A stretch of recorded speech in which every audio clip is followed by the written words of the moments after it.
Hello friends, welcome back to my channel Madhavi's glam. मैं हूँ माधवी और आज मैं आप सबके सामने लेकर आई हूँ एक कोरियन मेकअप लुक। सो मेरा फेस थोड़ा चब्बी है एंड ऑल्सो कोरियन की स्किन जो होती है वो काफ़ी स्लीक एंड ग्लासी होती है। तो मेरे स्किन के लिए और मेरे चब्बी फेस के लिए ये थोड़ा सा टास्किंग हो सकता है। सो फिर भी मैं अपना बेस्ट ट्राई करूँगी। सो फेस मैंने अच्छे से क्लेंस कर लिया है और मैं टोनर के लिए ले रही हूँ यहाँ FC का ग्लो टोनर। काफ़ी अच्छा टोनर है। स्प्रे करने के बाद आपके फेस पे एक अच्छा सा ग्लो प्रोवाइड करता है। बेसिकली कोरियन की स्किन जो होती है वो ग्लास स्किन होती है। तो ग्लास स्किन दिखाने के लिए अब मैं मॉइस्चराइज़र यूज़ करूँगी फ्लिका का, जो कि काफ़ी अच्छा मॉइस्चराइज़र है और एक अच्छा प्राइमर का भी काम करता है। मैं यहाँ कोई भी प्राइमर नहीं यूज़ करूँगी जस्ट बिकॉज मैं यहाँ डबल बेस यूज़ कर रही हूँ फॉर ग्लास स्किन।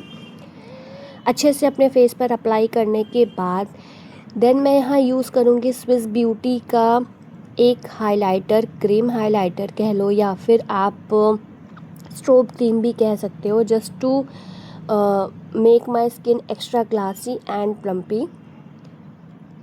बेसिकली आपको लेके अपने ऑल ओवर द फेस पर अप्लाई कर लेना है। कोरियन की स्किन जो होती है काफ़ी ग्लासी होती है, इस वजह से उनको बहुत मेकअप की ज़रूरत नहीं होती है। स्टिल मेरा फेस जो है वो नॉर्मल है, मुझे उसको ग्लासी दिखाना है तो मुझे एक्स्ट्रा प्रेप करना बहुत इम्पॉर्टेंट है। इसको अप्लाई करने के बाद इंस्टेंट मेरे फेस पे एक अच्छा ग्लो एंड प्लम्पनेस आ गया है, आप देख सकते हैं। देन फाउंडेशन के लिए मैं यहाँ यूज़ कर रही हूँ एक बहुत ही डिफरेंट कोरियन प्रोडक्ट जो है गेगे बेयर फाउंडेशन। इसमें कॉम्पैक्ट भी आता है, तो ये मेरा शेड से थोड़ा सा लाइटर है जस्ट बिकॉज कोरियन की जो स्किन होती है वो बहुत ही वाइट विटिश टोन में होती है, वाइट टोन में होती है।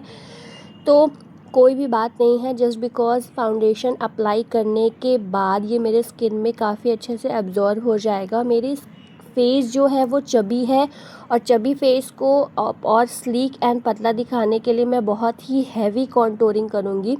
अगर आप बेस वाइट नहीं रखोगे, थोड़ा कॉन्टोरिंग के बाद आपका फेस बिल्कुल ब्लैक हो जाएगा। इसलिए ये फाउंडेशन जो है वो मेरे इस लुक के लिए बिल्कुल परफेक्ट है। अब आप आगे देखिएगा कि आपका फेस जो है वो मेरा फेस जो है वो कैसा टर्न आउट होता है। इसको ब्रश से एप्लीकेशन करने के बाद ब्यूटी ब्लेंडर से आप अच्छे से ब्लेंड कर लो। ब्लेंड करने के बाद काफ़ी स्लीक हो जाता है, काफ़ी बेस आपका काफ़ी फ्लॉलेस दिखने लगेगा इस फाउंडेशन के बाद।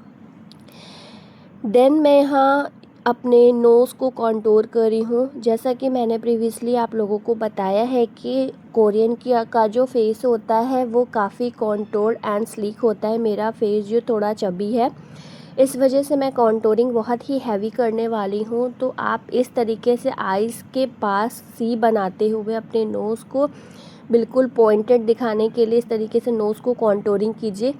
अब आपको अपने फेस को कॉन्टोरिंग करने के लिए कुछ इस तरीके से अपने फेस पे कॉन्टोर करना है। ऐसे आपका फेस काफ़ी स्लिम एंड स्लीक दिखेगा। तो आपको बेसिकली ईयर्स के ऊपर से लेके अपनी चिन एरिया पर एस बनाना है छोटा सा, जिस तरीके से मैंने आपको इस तरीके से बना के दिखाया है। अब इस तरीके से कॉन्टोरिंग करने के बाद आपको लेना है एक मिनी ब्यूटी ब्लेंडर। इससे सबसे पहले अपने आइज़ पे जो आपने सी बनाया उससे ब्लेंड करना है, जस्ट बिकॉज अगर आप उसे बाद में ब्लेंड करोगे तो आपका कॉन्टोरिंग बिल्कुल फैल जाएगा।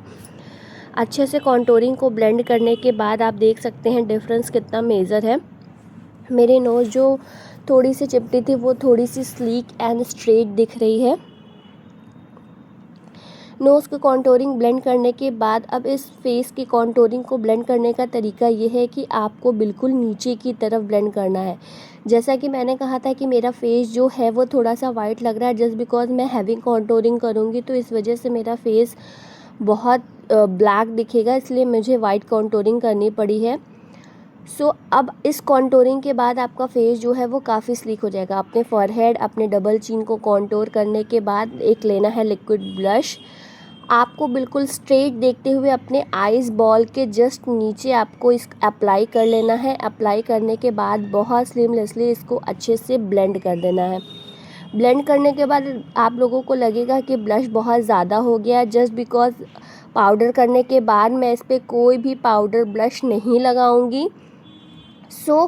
उस अकॉर्डिंग ब्लश मेरे फेस पे मुझे सही लग रहा है।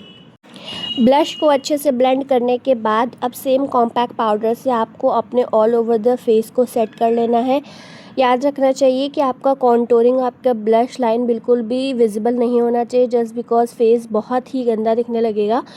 सो कॉम्पैक्ट पाउडर से लेके आपको अपने ऑल ओवर द फेस को अच्छे से सेट कर लेना है। देन अब आते हैं, मूव ऑन करते हैं आइज़ की तरफ। तो अब मैं अपने आईब्रोज़ को थोड़ा सा हैवी फील करूँगी और एक अपने आईब्रो पे आर्च टाइप का बनाऊँगी, जिससे शेप जो है वो काफ़ी इन्हांसिंग दिखे। सेकेंडली मैं इस तरीके से अपने सेकेंड आईब्रो पे भी करने के बाद मेरा फेस का जो आईब्रो है वो इस तरीके से टर्न आउट हुआ है। देन मैं अब लूँगी एक कॉन्टोर पैलेट में से पाउडर कॉन्टोरिंग। जो भी मेरे फेस पे कॉन्टोर थोड़ा ब्लर आउट हो गया था, मैं उसको थोड़ा और इन्हांस करने के लिए पाउडर कॉन्टोरिंग करूँगी। अपने नोज़ को इस तरीके से कॉन्टोर करने के बाद अपने ऑल ओवर द फेस पे अच्छे से कॉन्टोरिंग जहाँ जहाँ मैंने किया था पाउडर से सेट कर लूँगी, सो डैट मेरा फेस थोड़ा सा स्लीक दिखे। देन मूव ऑन करते हैं आई मेकअप की तरफ। तो मैंने लिया है एक न्यूड पैलेट, जिसमें से सबसे मैं लाइटेस्ट शेड लेके एक फ्लफ़ी ब्रश लेके अपने ऑल ओवर द लिड पे इसको अच्छे से ब्लेंड करूँगी, सो डैट मुझे एक अच्छा बेस मिल जाएगा, ताकि मैं अगेन कोई नेक्स्ट डार्क कलर लगाऊँ, अप्लाई करूँ तो वो काफ़ी पॉप अप होकर आए। देन मैं थोड़ा सा डार्केस्ट शेड, ब्राउन शेड लेके अपने ऑल ओवर द लिड पे अप्लाई करूँगी। याद रहे आपको एक वी क्रिएट करना है, बहुत ज़्यादा आईब्रोज़ के बाहर नहीं जाना है, सो डैट कि आईब्रोज़, आई शेडोज़ जो है वो फैल जाएगा। देन ये करने के बाद मैं अपने लोअर लैश लाइन पे भी इस आई शेडो को अच्छे से ब्लेंड करूँगी। बहुत ज़्यादा आपको कट क्रीज या फिर बहुत टेक्निक से नहीं करना है, जस्ट आपको ब्लेंड करना है। सेम प्रोसेस मैं अपने सेकेंड आइज़ पे भी कर लूँगी। और करने के बाद अब मैं लूँगी एक स्लीक ब्रश, उससे थोड़ा सा डार्क शेड लेके अपने आई बॉल के नीचे मैं हल्का सा एक सी टाइप का बनाऊँगी, जिससे जो मेरा फेस है वो, मेरा जो आईज़ है वो थोड़ा सा बिगर दिखे। इस तरीके से आपको स्ट्रेट देखना है और अपने ब्लैक आई बॉल्स के लोअर लैश लाइन के नीचे एकदम इस तरीके से एक आर्क टाइप का बना लेना है, जिससे आपकी आईज़ जो है वो काफ़ी पॉप दिखे और थोड़ी बिगर दिखे। डिफरेंस आप देख सकते हैं कि बेसिकली आपको अपने आईज़ को थोड़ा सा पफ़ी दिखाना है और उस पफिनेस के बीच में आपको हल्का सा एक शिमर शेड लेके फिल कर लेना है।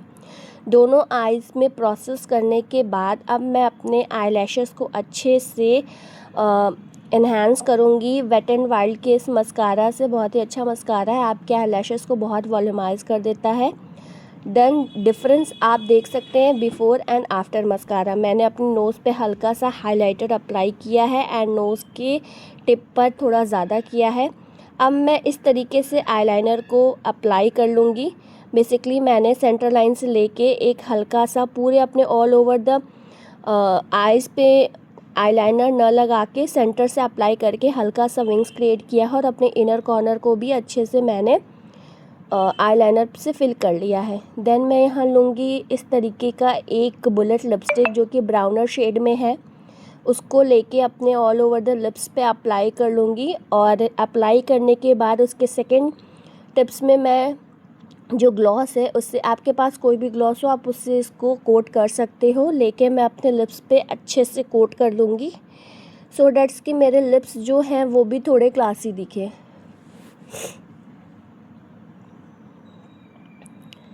एप्लीकेशन के बाद मैं नोज़ पे एक्स्ट्रा हाइलाइटिंग करूँगी, नोज़ के टिप्स पे एंड अपने लिप्स के ऊपर अच्छे से मैं कोट कर लूँगी, ताकि मेरा लिप्स जो है वो काफ़ी ग्लासी, प्लम्पी एंड ग्लोई दिखे। एट लास्ट मैं यहाँ लूँगी एक लैशेस, जो कि काफ़ी लाइट वेटेड है, उसको मैं अपने आइज़ पे अप्लाई करूँगी with Miss Claire eyes lash glue. Then दोनों आइज़ पे अप्लाई करने के बाद मैं इस लुक को डन करूँगी हाइलाइटर से।